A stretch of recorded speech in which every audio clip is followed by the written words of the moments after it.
미국에서 태어난 사람들에게 자동적으로 시민권을 부여하는 이른바 속지주의를 시행하는 미국에서도 자신의 의지와 상관없이 시민권이 박탈될 수 있을까? 정답은 경우에 따라 그렇다가 맞습니다. 경제 전문 매체 포브스 어드바이저는 대부분의 경우 미국에서 태어난 시민권자라면 자발적으로 시민권을 포기하지 않는 한 평생 시민권을 유지하게 되지만 본인의 의지에 반해 시민권이 취소될 수 있는 몇 가지 경우가 있다고 보도했습니다. 연방 법원이 시민권을 유지하는 것과 일치하지 않는 행위는 자발적인 포기의 한 형태가 될 수 있다고 판결했기 때문입니다. 미국에서 태어났어도 시민권 상태가 위험에 처할 수 있는 상황입니다. 외국에서 공직에 출마하거나 외국에서 군 복무를 하는 경우, 시민권 포기 의도로 타국에 시민권을 신청한 경우, 그리고 미국에 대한 반역 행위를 하는 경우입니다. 윈티비 뉴스투데이입니다. 전국 모기지 금리가 다시 뜀박질하며 연 7%에 바짝 다가섰습니다. 미국 국채 수익률이 최근 상승한 것이 영향으로 풀이됐습니다.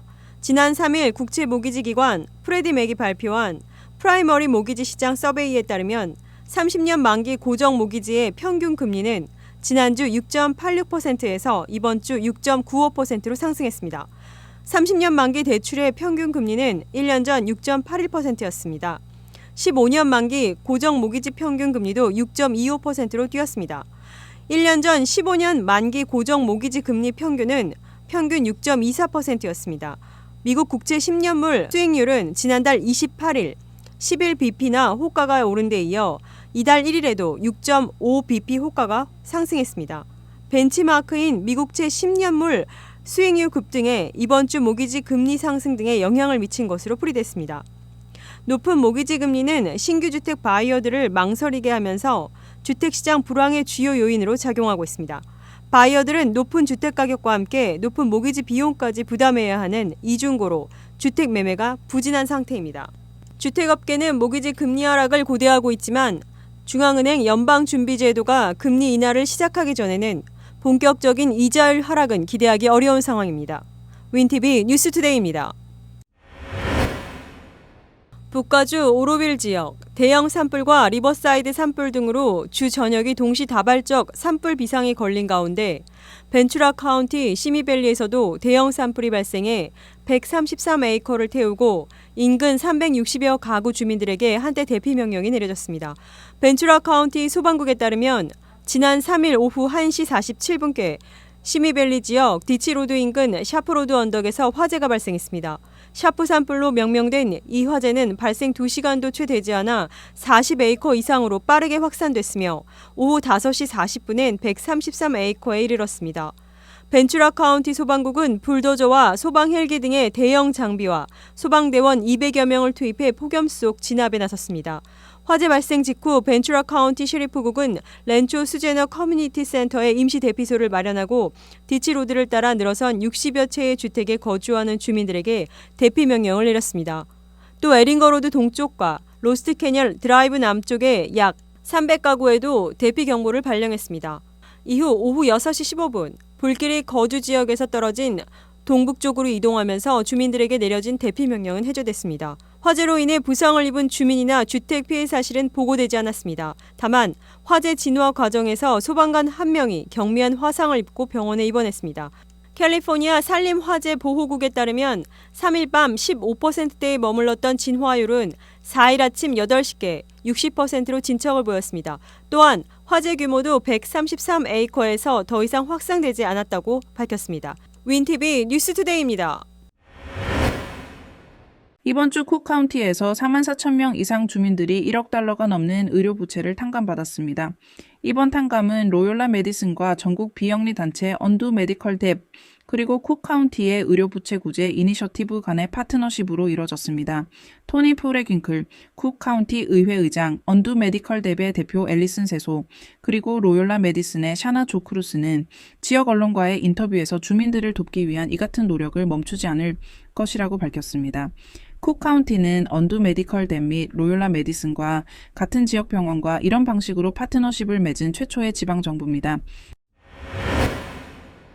하일랜드 파크는 7월 4일 2년 전 총격 사건 이후 처음으로 독립기념일 퍼레이드를 열었습니다. 이날 퍼레이드에는 행진용 장식 차량, 마칭 밴드, 체조 선수들이 참여했으며 7명의 희생자를 추모하는 행사가 진행됐습니다.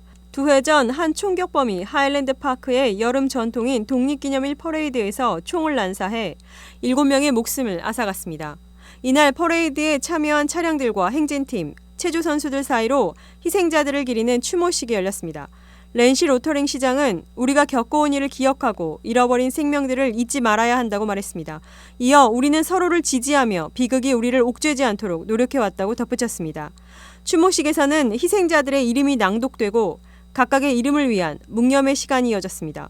올해 퍼레이드의 경로는 이전과 다르지만 주제는 여전히 연결, 공동체, 사랑이었습니다. 이날 행사는 슬픔보다는 하일랜드 파크가 앞으로 나아가면서 보여주는 강인함과 회복력을 인정하는 데 중점을 두었습니다. 로터링 시장은 오늘의 행사는 일반적으로 치러지는 독립기념일 퍼레이드와는 달랐지만 올해에 적합한 방식이었다고 말하며 내년 행사 방식에 대해서는 아직 결정되지 않았다고 밝혔습니다. 윈TV 뉴스투데이입니다. 7월 4일 밤 시카고 북서부 노스 코스트너 애비뉴 3000번지에서 폭죽을 다루던 한 남성이 사망하는 사건이 발생했습니다. 시카고 경찰에 따르면 사건은 밤 10시에 발생했으며 34세 남성이 폭죽을 다루다 신체에 큰 충격을 입고 현장에서 사망했습니다. 경찰은 현재 사망 사건을 조사 중이며 추가적인 세부 사항은 제공되지 않았습니다. 일리노이주 소방청에 따르면 소비자 폭죽 디스플레이는 이를 허용하는 조치를 통과한 장소에서만 허용됩니다.